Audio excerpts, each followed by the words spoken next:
nonprofit that you started pretty recently, right? Yes. Kind of in the infancy. It's very much in its infancy. I finished my master's in psychology with concentration in addictions from Purdue University.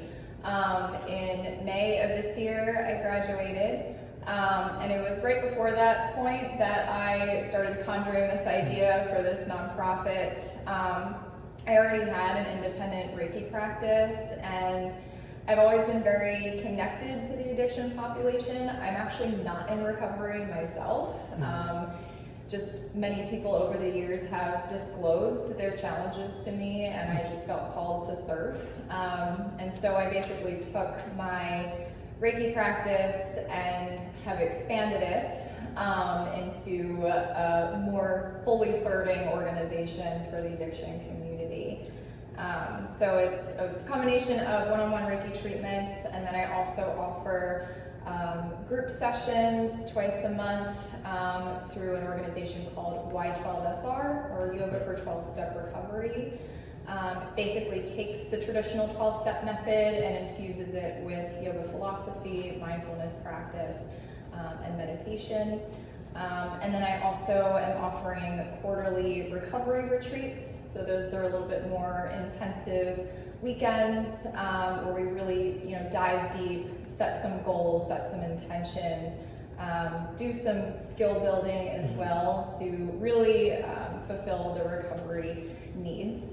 And I'm also offering one-on-one therapy treatment as well. Okay, cool. So let's start with the Reiki first. For those who don't know or aren't familiar with the practice, can you just explain what it is? Yes, Reiki treatment is one of those things where it's hard to conceptualize how it works and how it feels unless you've actually had a treatment.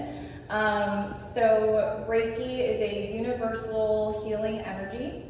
It comes from a source that is above ourselves. And my teachers have attuned me to that energy. So I have the ability to pull it from source, channel it through myself, and pass it on to whoever is receiving. So my job really is to take the intention of the receiver and make sure that it's clear and it's clean, and I use the energy to just clear out any blockages or settle any energy centers of the body that are overactive or underactive, and just try to find some balance internally. And it's really good for physical ailments, mental or spiritual imbalances, emotional healing, chronic pain, trauma. There's a whole list of benefits to it. And it's very gentle. It's also just very powerful. It just requires me and the person. And people in recovery are dealing with physical pain, mental pain, emotional pain. So how does that practice of Reiki aid in that recovery? I think a lot of times those that are in recovery, they're stuck in a certain pattern of behavior and a certain pattern of thinking. And what the Reiki does is help open the person to new ways of receiving information, of interacting with other people, and with just speaking to themselves on a different level, recognizing how they feel on a very internal level rather than how they feel when they grab for something externally. So the Reiki really helps to bring the person back to themselves, to their center, so that they can recognize that on that soul level, on that deepest layer, they don't need to grab for those things, those substances, those behaviors that are continuously repetitive and filling a void that's never actually going to work. They have to fill those things from within. So it just kind of brings them back to self. And I'm guessing you could say the same thing for practices like yoga, Absolutely. Right? Okay. Yeah, they're very complementary practices for sure. And how are the results so far? I have been treating people one-on-one for a little over a year now. I've had major success stories, even recently with some of my clients. A lot of them, even those who are not in recovery, have been able to process relationship issues, childhood trauma, A lot of people were leaving chronic pain or chronic illness. I even treated a woman who was in cancer remission treatment to help her just get through that period of her life with a little more ease. So it's very beneficial across the board, and it can bring stuff up. It does get emotional sometimes, but people leave feeling lighter, they leave feeling freer, they leave feeling really relaxed. So it's a very wholesome practice. Yeah. And for people who are in recovery, are they doing the AA meetings and the 12-step programs outside of this, or this can kind of serve as both yoga and... I would say it's a little bit of both. I do know a couple of those that attend the Y12SR meetings are actively involved in AA or NA. However, this can be used as an alternative. It still incorporates the 12 steps and still incorporates those same key principles to, recognizing where the fault is, where the repetitive pattern is, accepting it, and then releasing it to something else and saying, please help me heal. And it's just doing that from a different perspective. It's just doing it from a yogic perspective rather than a Christian perspective or a more religious perspective. And I think it's important to distinguish that yoga can be viewed as a religious practice, and it's really not. It's very much a spiritual practice, and they are two different things. And I think the yogic principles that underlie the Y12SR curriculum really are applicable to anybody. Yeah, they're meant to be universal. Now, I think when people picture AA or NA, they think about people in a room sitting around, folding chairs, talking about their experiences. Does that include, do you include the verbal communication? So each meeting is 75 minutes.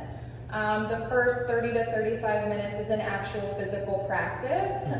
It's usually, pretty gentle pace, but it's meant to either ground the body, create some foundations, activate the core, or kind of like bring up your inner fire, ignite you from within, or to really open you up, especially from the heart space, and kind of create a more emotional safe space. So there's 3 core themes to the actual yoga practices. And then we follow up the yoga practice with about a 30 to 35 minute discussion. And each week generally incorporates one of the 12 steps in addition to a complementary yogic principle or yogic theory, as well as some key mindfulness techniques that will inform both of those things together.